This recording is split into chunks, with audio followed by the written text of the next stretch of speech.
Assalamu alaikum wa rahmatullahi wa barakatuh.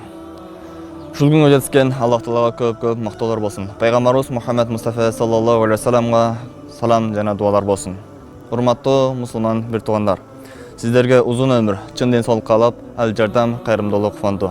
Пайгамбарыбыздын куттуу адисинде "Ал жаннату тахта aqdami ummahatikum" бейиш силердин энеңердин таман астында дейт.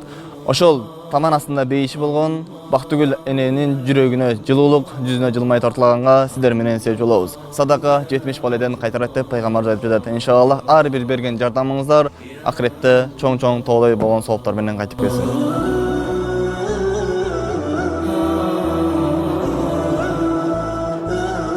Бактыгүл айым, өзүңүз атыңызды жана өзүңүз тууралуу бир аз бизге маалымат берип кетсеңиз.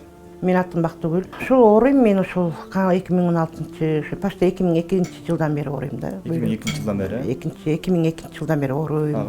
Кандай менен ооруп кетесиз? Ооруганда ушул бөйрөгүм ооруйт, приступ болом. Кээде ошо өзүм ошо обезболивающий саям, өзүм медикмин. А бирок ошо жоктун айынан мен больницада жата албайм да. Бара албайм. Больницада жатыш маалы канча сурап жатышат ошол? Азыр врачтан сурасам около 65 тысяч деп койду. 65 миңдин тегерегинде. Тегерегинде. Бирок өтүм дагы азыр ушул моментте өтүм дагы ооруйт. Өтүмдү срочный операция деди. Анан бөйрөгүм, анан эки көзүм катарак болуп атат, жакшы көрбөй. Эки көзүңүз слабый деп жатат, Эки слабый болуп атат. Мен ошо эки көзүмдү, бөйрөгүмдү, өтүмдү. Бирок балам айтат мага, мама, мени таштап кетпейчи депчи. Мени таштап кетпең, мама, мени жалгыз калтырбаңызчы депчи. Анан балам, мен жашайм, көп жашайм дейм. Кээде отуруп айтам мен, эки көзүм көрбөй кетип бартат.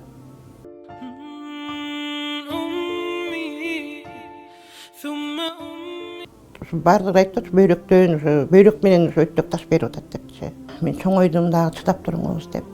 Айтат, дом это не дом без мамы депчи. Анан ошондо ыйлайм да.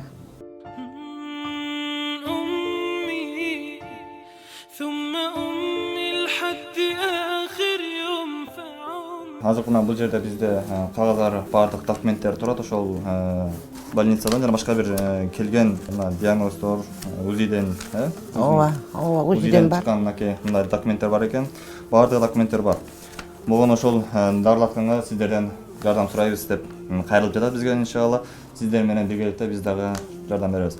Аллах Таала өзүнүн куттуу китебинде, кереметтүү Куранда "Ла такунату мин рахматилла" дейт. Аллах Тааладан эч качан үмүтүңүздү үзбөгүлө дейт. Сиз үмүттү эч качан үзбөңүз. Иншалла бизде кайрымдуу инсандар өтө көп. Баардыгы жардам беребиз буюрса. Сиздин да көп жашап, балаңызды үйлөнтүп, неберели чөбөрө алганга чейин иншалла жардам берет. Бул апабыздын азыркы маалда ошол бөйрөк, бир почкам кургап, уже бир жак бөйрөгү кургап, экинчи бөйрөгүм ооруп атат ушечи. Аны алмаштырбаса, экинчи дагы бөйрөккө да өтүп кетиши мүмкүн экен. Ошондуктан бул нерсе 2016-жылы, Ошо 2016 жатканмын, катып жатканмын. Ошо 2016-жылдан баштап уже бул оору күчөп баштаган экен. Азыркы маалда бөйрөгүнүн экинчи тарабы кургап баштаган. Эгер тез аранын ичинде алмаштырбаса, экинчи бөйрөккө дагы өтүп кетиши мүмкүн экен. Ошондуктан мынакей баардык документтер бар экен, баардыгы даяр иншалла. Буюрса сиздерден канчалаган чоң жакшылыктар болгон болсо, биз да бул апабыздын жүрөгүнө жылуулук, жүзүнө жылмайып тартылабыз.